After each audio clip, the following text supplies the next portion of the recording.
Социалдык түйүндөрдөгү талкууга алынган темалар менен тааныштырабыз. Белгилүү акын Бактыгүл Чотурованын Facebooktагы баракчасы бактылуу сүрөттөрү менен коштолгон ыр саптарга толду. Бакыт, сүйүү жана башка бүтпөгөн темага арналган ырларынын көп санда жазылып баштаганынын дагы себеби бар. Акын эжекебиз бир ай мурун генерал-лейтенант Калмурат Садиевке баш кошкон. Бул тууралуу Бактыгүл айым өзү айтпаса дагы калемдештеринин жана замандаштарынын соц түйүндөгү жазган куттуктоолору арбын. Ал эми азыр Facebooktун эң активдүү колдонуучусу акын эжебиз жаңы ырлары менен окурмандарын кубантып, мыкты пикирлерди чогултууда. Мен да бай болгом, чоң болгом, чөнтөккө акча жык толгон. Бул ырчы Мирбек Атабековдун соңку ырдап чыккан ырынын сөздөрү. Мен да бай болгом деп аталган ыр социалдык түйүндөрдүн колдонуучуларынын кызуу талкуусун жаратты. Көпчүлүк колдонуучулар чыгарма Кыргызстандагы саясатчылар тууралуу, анын ичинде Алмазбек Атамбаевка арналыптыр деген бүтүм чыгарууга дагы жетишти. Атабеков социалдык баракчасында ыр тамаша түрүндө жазылганын айтып, бирок аз да болсо ачуу чындык камтылган. Ырдын эч кимге тиешеси жок, менин жана авторлордун жеке көз караштарын камтыйт деп жазып калтырган.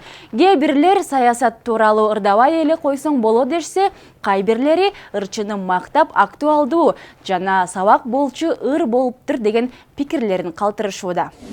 Өзбекстандын президенти Шавкат Мирзиёев көркөм ыр окуган окуучу кызга унаа белек кылды.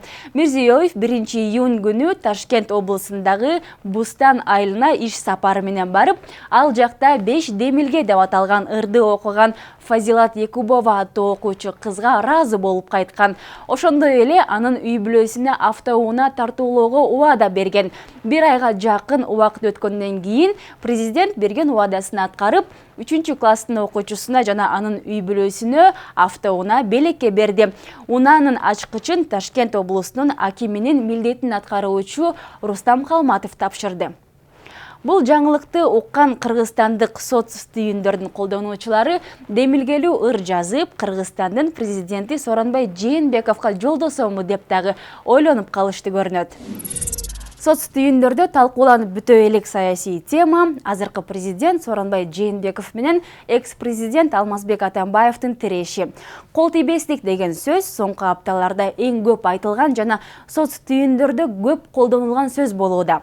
Алмазбек Атамбаевдин экс-президент макамынан ажыратуу боюнча маселе Кыргызстанда соңку аптадан бери көпчүлүктүн көңүл борборунда болуп башкы саясий темага айланды.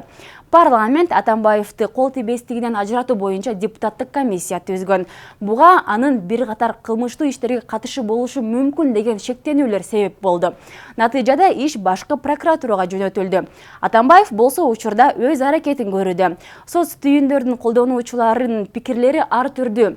Ал эми Instagram түйүнүндө пайда болгон бул социалдык ролик колдонуучуларды жана президенттерди биримдикке чакырган.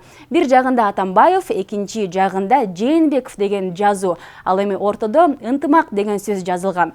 Аны көргөн ар бир адам өз тандоосун жазып калтырышкан. Жыйынтыгында ортодогу сөз эң көп добушка ээ болгонун көрүүгө болот. Социалдык түйүндөрдөгү соңку көп талкууга алынган темалар жана жаңылыктар ушулар болду. Ал эми мен болсо сөз кезегин кайрадан студиядагы кесиптештериме өткөрүп берем.